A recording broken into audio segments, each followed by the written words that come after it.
Well, ang pinakamaganda talaga yung mga kasama namin, no? Yung Senator Bongo. Diba? Kay Bong kasi, payapa tayo lahat na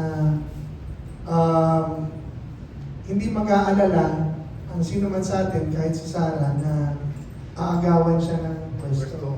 Hindi tatakot ka pagka lumabas ka ng bansa, inaagaw na ng Vice President. Si Bong has tested loyalty, faithfulness, and character, and the ability na maging magaling na public servant.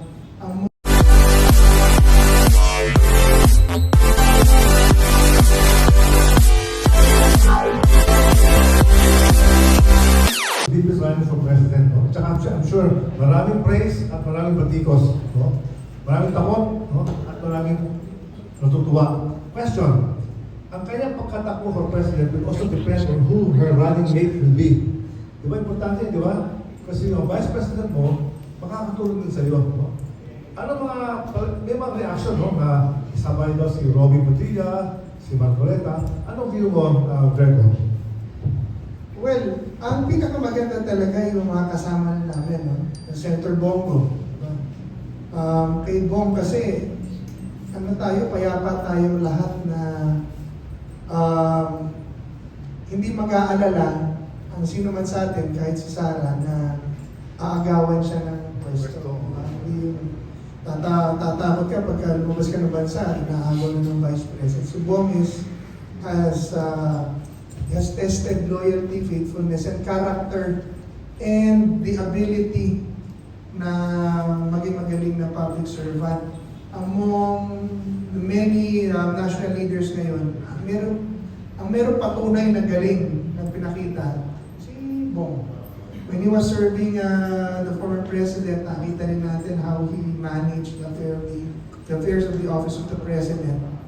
Napakagaling, napakabilis sa serbisyo, napakalapit ng gobyerno sa tao. I think si Bong will be a good vice president for Sara. Parang umaayaw lang si Senator Bongo, pero yung talk about ability, alam nyo, very short, napakahirap ng pwesto ni Bong. Lagi na lang siya naiipit sa lahat, sa kanya lahat galit. Siya ang inutusan, siya ang galit. Ngayon siya may kaso, matatampot pa siya sa ICC. Pero trabaho lang siya ng trabaho. You know? But then he stays, napakadali for Bong to Escape? lipat na lang ako kay Bongbong. Nandito naman si Bongbong, wala naman si boss, nakakulong na. Just to save himself. Pero he chooses to stay here because he is a loyal and faithful worker of somebody. Now that talks about character. Ilang daan ng congressman po at mga senador at mga opisyal ng gobyerno naglipatan sa Pangulong Marcos on the first day or hindi pa nga nakaka-assume ng opisina si Pangulong Marcos noong 2022, lumipat na. Napakabilis, kaya nakita natin na dati anti-corruption ang buong gobyerno, ngayon pro-corruption ang buong gobyerno. Pero si Bong stay. That is character. That is a character that we can trust. Na tayong lahat, alam natin na mapangahawakan natin. Nakakabilib po yun dahil kakauntiin gano'n. One, si Robin is also a good partner for VP dahil he is very popular among the Filipinos can identify. The lower class identifies with Robin very well, at maganda yung may Mindanao representative, merong Luzon representative, Muslim representative pa. Number 3, si Senator Marcoleta is a good partner for VP. Magaling, matalino, matapang, di ba? At walang sinisino. Si Senator Marcoleta po is someone na hindi palalampasin ng isang maliit na pagkakamali at maling konsepto na isinisingit na kahit na sino. Yung minsan ako, pinalalampas ko na yung mga masasamang ugali na maliliit na palapas mo na, huwag na magkagano. Pero siya hindi, mali yan. Yung yung sinasabi niya, yung debate niya ngayon sa West Philippine Sea, hindi naman niya sinasabi huwag tayong lumaban eh. Ang sinasabi niya, huwag niyong bastusin. Diba? So, pero dahil sa karakter niya na yung mali-mali, hindi niya talaga pinalalampas. Kasi sinasabi niya lang, huwag niyong bastusin, hindi huwag tayong lumaban. Ipaglaban natin niya, pero huwag niyong bastusin. Diba? Ganon. So that is also a very strong character na nakikita ko maganda sa isang bansa pag meron kang leader na ganyan. Kasi mali-mali, tama-tama, so malinaw tayong lahat. Ang mali-mali, tama-tama. So alam natin, walang gray, hindi gaya ngayon, hindi natin alam kung anong mali, hindi natin alam kung anong tama kay Bongbong, dahil wala namang mali at tama, meron lang malakas. Di ba, yun ang, sinong malakas, yun ang issue, hindi yung tama ba yung ginawa mo, mali ba yung ginawa mo, hindi kung malakas ka ba o hindi. Kaya nagkagulo po ang ating ekonomiya, ang ating bansa dahil walang sistema. Fourthly, I think si Benji Magalong is also Mayor Magalong can also be a good Vice President. Magaling na mayor, matino, kita natin, liberal siya, pero wala mo ng partido, usapan to, yung tao lang ha. Pero kita mo na doon lang siya sa tama. I think Lenny Robredo can also be a good partner for Sara. Lenny Robredo, Dilaw. Wala mo ng partido, doon muna sa tao. Bakit po?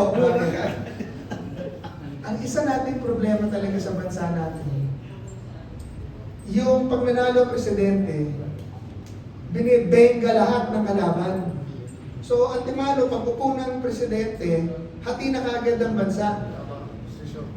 Pag hati na kaagad ang bansa, di ka uupo mo pa lang, pinabababa ka na kaagad ang kalaban mo, hindi na tayo maka-move forward for mga economic reforms, governmental reforms. Dahil nandun na tayo sa sinisiraan ka na, nagrarally na, pinabababa ka na. So, the whole nation is now stuck in politics.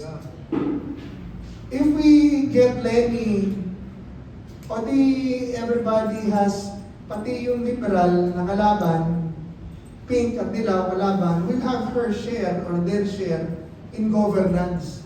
Baka magkaroon ng kapayapaan. Amy Marcos is also can also be a good partner for VP Sara dahil makaibigan na yung dalawa eh.